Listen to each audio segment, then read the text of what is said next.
Let's talk big deals and making money, two of my favorite subjects.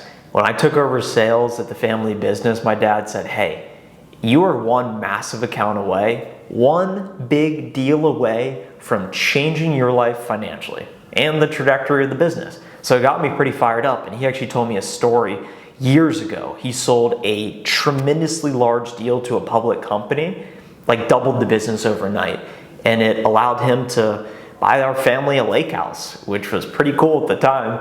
And as I think back to my software sales career, my biggest single payday from one deal was like $15,000, $16,000. So not life-changing, but got me pretty fired up getting that paycheck, not gonna lie to you. I'm currently going after about 5 to 7 Fortune 50 companies. I called on Amazon, CVS, Discount Drug Mart, McKesson, Cardinal Health. I am going after the big dogs, and I'm a one-man sales wrecking crew. So the three primary strategies I'm using to find and close these massive enterprise deals that anyone can replicate is a top-down, bottoms-up prospecting approach. It is executive alignment multi-threading, and then it's understanding the decision process, decision criteria. And these are three simple concepts that hopefully all of you guys have heard of, but I'm gonna talk about in depth here today based on real life application and how I'm actually doing it, not just something I read on a book or read in an article. But I want you guys to think about this first, that the big deals require the same amount of work as the small deals, but the big deals, they count for way more. When you get that paycheck at the end of the month and you're thinking, I can go on this trip, I can do a down payment on this mortgage, I can buy a gift for someone for the holidays, those big deals will open up all of these possibilities. That's why it's so important. The thing is, the big deals count for way more. So why not go after the biggest and best accounts? You know, in your book of business, there's a handful of accounts that if you can break in, it will totally change your life. So I'm just as excited on the first call, the first email, trying to penetrate these accounts than I am on the 100th or the 1,000th touch point, because it's always just a matter of time. And these big companies, they're very slow and they're very bureaucratic and it's very complicated to get into. But never lose sight of the fact that it only takes one.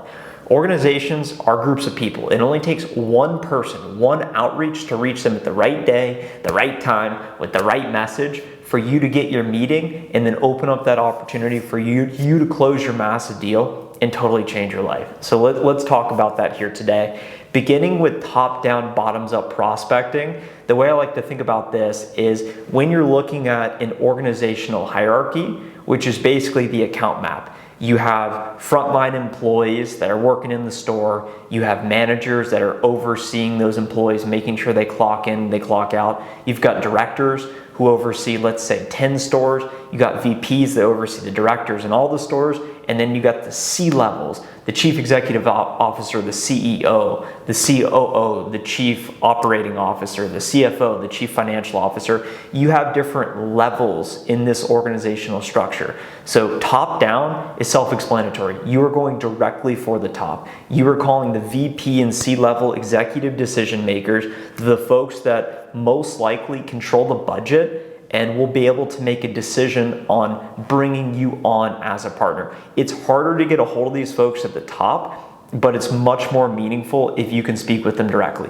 Bottoms up is going directly to the bottom. So this is going to the lower level folks, the people who are most likely gonna be managing your program. If you're selling software, they're gonna be the program manager. So as you think about what they care about, the bottom level people care much more about transactional, not losing their job, how can they look good, keeping things simple, and the actual usability of the program. They care about the features and functionality, whereas the executives, they care about business outcomes. They care about making the company more money, saving the company money, and mitigating risk. So when you're thinking about reaching out to these different people, you want to be a little bit more customized and tailored to those C-level executives, the top, and then just you can really spray and pray and do a lot of volume with the bottom level. And you want to go after both of them. And the idea is you start at the top and you're eventually going to have to get to the bottom. And when you're at the bottom, you're eventually going to have to work your way at the top. So when you start at both extremes, eventually you'll find somewhere in the middle, some director, some VP that someone's able to introduce you to, and that will be your way into the organization. So think about what level of prospect you're calling, and based on their level, their needs will change. And a real life example that helps me visualize this is think about an organization, right? Each department has their own goals, and those department goals roll up into the organizational goals. Each of those employees have their own goals, their personal goals. They want to hit quota, they want to get promoted. That aligns with the department goals, and then that rolls up to the organizational goals. So just because someone has a goal of getting promoted, that may not align with the organizational goal of cutting costs and firing employees. There may not be enough jobs to go around for them to even be promoted. So you need to understand these things, the company news, the state of the finances for the business, how they make money, who are their competitors, and use all of this information to tailor your messaging to go after all of these stakeholders. When you eventually do get a meeting, it's much easier to get a meeting at the bottom with a manager or director. Eventually, you are going to need to do something what's called multi-threading. And this is the next piece of the prospecting strategy. This is multi-threading and getting executive alignment. So typically in an average B2B sales cycle, it includes anywhere from 3 to 7 decision makers. Sometimes it can be way more. Sometimes it can just be a single contact. But if it's a single contact, then they're not that big of an organization, so therefore their budget is probably much lower able to spend on your product, good, service, solution. So whenever you're speaking with one of these lower level people, you're eventually gonna have to be mindful of, well, who do they report to? Hey, in order for us to do business with you, who would eventually need to sign on the dotted line? You need to understand these things so that when you are on that initial call with a bottoms up, a lower level prospect, eventually you need to bring their leaders into the call. You need to have some sort of face time with those executives. And a good way to think about this is once you establish that the contact you're speaking with has a pain that you can solve, they have some sort of visibility into the process, and they agree to continue the conversation with you, what I usually do is I'm gonna be looking at LinkedIn Navigator ahead of that call. So I have an idea of who they report to in the organizational hierarchy. And I'll say, yeah, Jeff, I know that you work with Joe. Joe's maybe the VP or the C-level. Would Joe care about something like this? Or who else would be involved in a program like this? Who else stands to benefit? Ask them these questions. So once you have an idea of who these people are, push them and say, hey, so can we include Joe, Jeff, Ruby? Can we include them on our next meeting? What would it take to get them on the phone? You want to have FaceTime with these folks. And if your prospect cannot bring them on, then you've tested them as a champion, and they may just be a cheerleader, meaning they're going to cheer for you. They like your solution, your product, but they can't actually help you get it done. So this is very important, and it potentially is a red flag. What you also can do is start reaching out to these folks directly. So you can send an email and say, hey, I spoke with Joe. This is what we talked about. Just wanted to inform you. No action items on your end. I thought you would find it interesting. That's one option. Or if you do have the chance to speak with them, always send them individual follow-up emails with your understanding of what the action items were, what you talked about, and just get their feedback. You just probe into them. You don't always need to meet with them, but you want to understand where you stand with these different folks and reasonably set expectations. Hey, how does this fit on your current list of priorities? You need to understand all of these things so that you can start multi-threading, because the more champions, the more folks you have advocating for you, the better chance you have of winning the deal and for that deal to be bigger. Because as one of my friends, Nate Nasrallah, says, selling happens when you're not actually in the room. So you need to equip your buyers to be champions to then get your purchase, get your deal done on your behalf.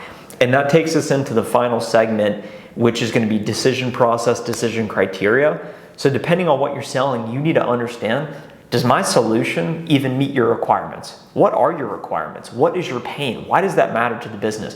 What if you do not do anything now? You need to understand the consequences if they don't do anything, or if they do anything, what does success look like? If we get back together in a year from now, What do we need to say has been accomplished? So once you understand that your product or your service meets their requirements, then you need to ask them about the decision process. Okay, so have you done something like this before? How do we actually work with you? And they're going to say, oh yeah, well, I need to bring on Ruby. She actually signs the contract. Okay, well, does Ruby know about this? Have you been talking to Ruby? When do you speak with Ruby next? Does she approve it? Is there a committee? Can she sign the contract? Oh no, we actually have a procurement team, and then you need to do a legal review, and then you need to do an IT review, and then we can finally have Ruby's boss, Susan, do the signature. And now you're thinking, oh man, we're actually much further away from this deal than we thought we were, because we don't understand the decision process. We don't even understand how they get the deal done. We don't even understand how we can work with them. And some of you may be thinking, well, Trent, this is a little pushy. We're being aggressive. We're asking them some tough questions. If you think about it from this perspective of, in order for you to best serve them, you need to understand how they buy. And you need to educate them on how they can best buy your product and how they can best work with you. So you gotta ask these questions, you gotta address the red flags, and you gotta call it out. So whenever you're going top down, reaching out to the executives, or bottoms up, you're able to get as much executive alignment as possible, and you're able to understand that decision process so that whenever you have the chance to actually speak with these people and start a sales cycle, it's going to increase your odds of closing the deals for larger amounts and sooner rather than later. If you found value in today's video, hit the thumbs up button now and subscribe to the channel to support it and for more videos just like this one. It would mean a lot to me if you connect with me on LinkedIn if we have not already. I'm gonna leave a link to my LinkedIn in the description below. And of course, I read and respond to every single one of the comments. Your guys' support means the world to me. Thanks so much for watching here today.